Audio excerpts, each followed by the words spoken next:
안녕하세요. 두근두근 홍닥터 이기용입니다.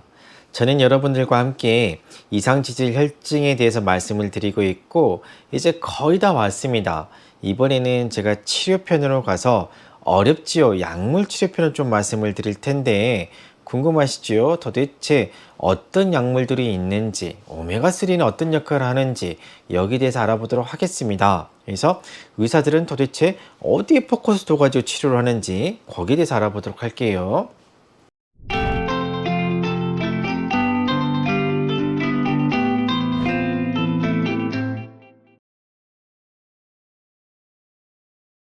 앞서서 저희가 이제 치료를 할 때 이상지질혈증 제 4편, 앞서서 저희 찍은 영상 4편을 보시게 되면 위험인지에 대해서 말씀을 드렸습니다. 도대체 누구한테 심장병이 잘 생길 거냐? 나이가 많은 사람, 관상동맥 질환에 가족력이 있는 사람, 혈압이 높은 사람, 담배를 피는 사람, 그리고 HDL, 즉 고밀도 콜레스테롤이 낮은 사람, 이 5개 중에 위험인자가 몇 개냐에 따라 가지고 여기 따라 가지고 우리는 치료 타겟이 달라진다라고 말씀을 드렸었습니다. 그래서 어찌됐든 치료 타겟을 정하게 되면요, 우리의 최종 목표는 LDL, 나쁜 저밀도 콜레스테롤을 떨쳐주는 그런 치료를 선택을 하게 됩니다. 그래서 치료를 하게 될 때는요, 여기 그린 것 같이 무수히 많은 약들을 쓰게 됩니다. 제가 알고 있는 것만 해도 한 5, 60가지 되니까요, 엄청나게 많은 고지혈증 약제들이 나와 있습니다. 하지만 대표적인 약제가 뭐요? 라고 하게 되면요, 스타틴입니다. 들어보셨을 거예요. 스타틴. 이 여러 가지 지금 여기 그림에 보시는 이런 여러 가지 약들이 나오고 있고 스타틴이 대표적이다. 그러면 스타틴 말고도 이상지질자혈증을 치료하는 약이 또 있나요? 라고 물어보게 되면 있습니다. 대표적인 게 스타틴인데 여기 글씨를 한번 봐볼게요. 나이아신이라는 것도 있고요. 바일산, 파이브레이트, 에제티마이브, 오메가3 이렇게 여러 가지 약제들이 있습니다. 그런데요, 가장 대표 주자는 스타틴입니다. 왜요? 라고 물어보게 되면요, 저밀도 콜레스테롤, LDL을 떨쳐주는 효과가 가장 큽니다. 이 더하기 표시가 많이 있을수록 이 효과가 크다는 건데 스타틴이 다른 약제들에 비해서 월등히 높지요. 그리고 이 고밀도 콜레스테롤 많을수록 좋다 그랬잖아요. 이걸 올려준 효과가 스타틴도 좋고요. 덩달아서 중성지방을 낮춰주는 것도 스타틴의 효과가 좋습니다. 그렇기 때문에 스타틴이 가장 우리가 기본적으로 쓰는 약제 중에 하나가 되겠습니다. 그리고 우리가 주요 타겟이 되는 LDL을 떨쳐주는 효과가 가장 크기 때문에 우리는 스타틴을 주요하게 쓰고 있습니다. 그러면 이 나머지 약들은 안 쓰나요? 라고 물어보게 되면 씁니다. 써요. 특히 중성지방이 높을 때 주로 우리가 쓰는 약제가 파이브레이트라는 약을 좀 쓰기도 하고요. 또는 오메가3를 처방하기도 합니다. 중성지방이 높았을 때. 그래서 이런 약들도 있구나 라고 알고 계시면 되겠고, 그러나 주요하게 쓰는 거는 스타틴입니다. 그러면 스타틴이요, 이 아까 LDL을 떨쳐준다 그랬잖아요. 그럼에도 불구하고 우리는 이 스타틴을 많이 쓰거든요. 왜냐? 스타틴은요, LDL을 떨쳐주는 거 말고도 여러 가지 효과들을 많이 나타낸대요. 그래서 이 효과들이 크기 때문에, 그래서 외국에서는 마치 스타틴을 영양제처럼 먹거든요. 의사 처방 없이도 드실 수가 있습니다. 외국에서는 스타틴을. 그래서 이 스타틴은요, 굳이 기름기만 좋게 해주는 게 아니고 혈관이 이렇게 많은 작용들을 해줍니다. 첫 번째, 혈관 내막 기능을 개선해 주게 되고 항염증 작용도 있게 되고요, 항산화 작용, 또 동맥경화반을 안정시켜주고 항혈전 작용도 하게 됩니다. 그래서 이런 여러 가지 효과가 있기 때문에 굳이 우리가 콜레스테롤이 높지 않다고 하더라도 그런 환자들에게 스타틴을 처방할 때는 이런 효과들까지 우리는 기대를 하고 스타틴을 처방을 하게 됩니다. 그만큼 의 심장 영역에서 또는 신경과 영역에서 아주 좋은 약제로 자리 잡은 게 바로 이 스타틴이다 라고 말씀드릴 수가 있겠습니다.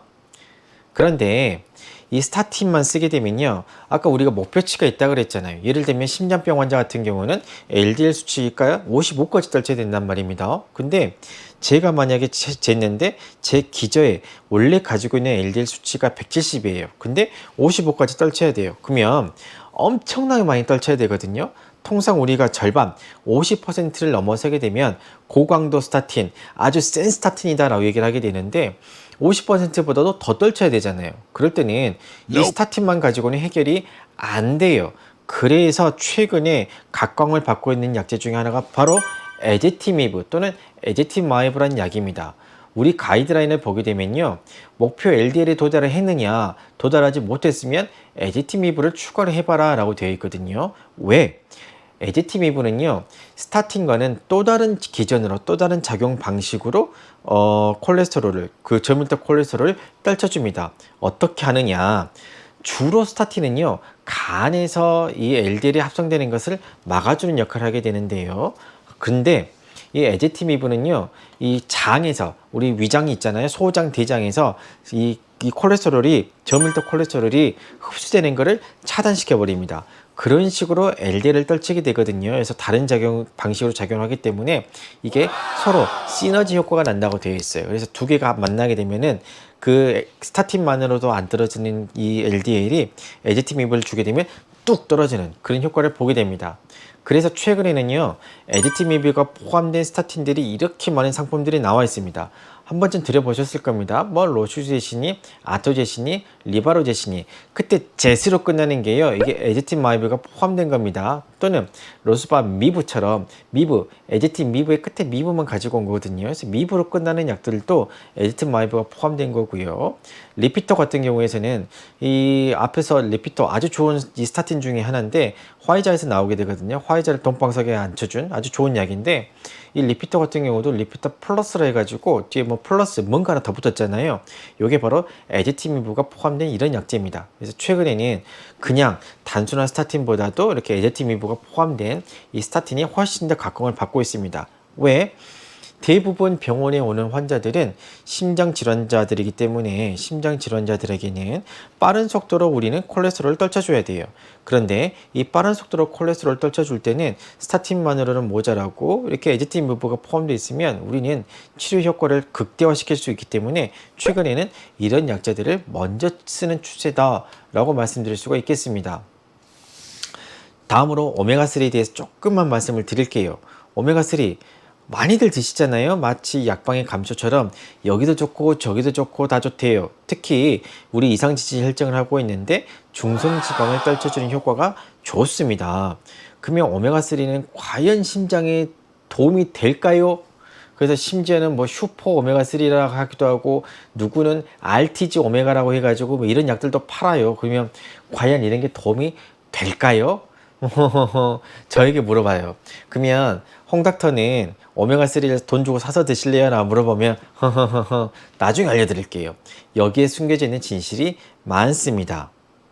자, 그래서 여기까지 해가지고요, 우리는 쭉 이번 시간에는요, 우리가 약제에 대해서 했습니다. 우리 스타틴, 그리고 또 이 이상지질 혈증에 쓰는 약이 뭐가 있는지 대해서 알아봤고요. 다음 시간에는요, 진짜로 그 수치들 있죠. 그 숫자도 어려운 그 수치들, 거기에 대해서 얘기를 할 텐데, 홍닥터와 함께하면 어렵지 않습니다. 제가 어렵지 않게 머릿속에 쏙쏙 들어가도록 설명해 드릴게요. 다음 시간에 봐요. 안녕.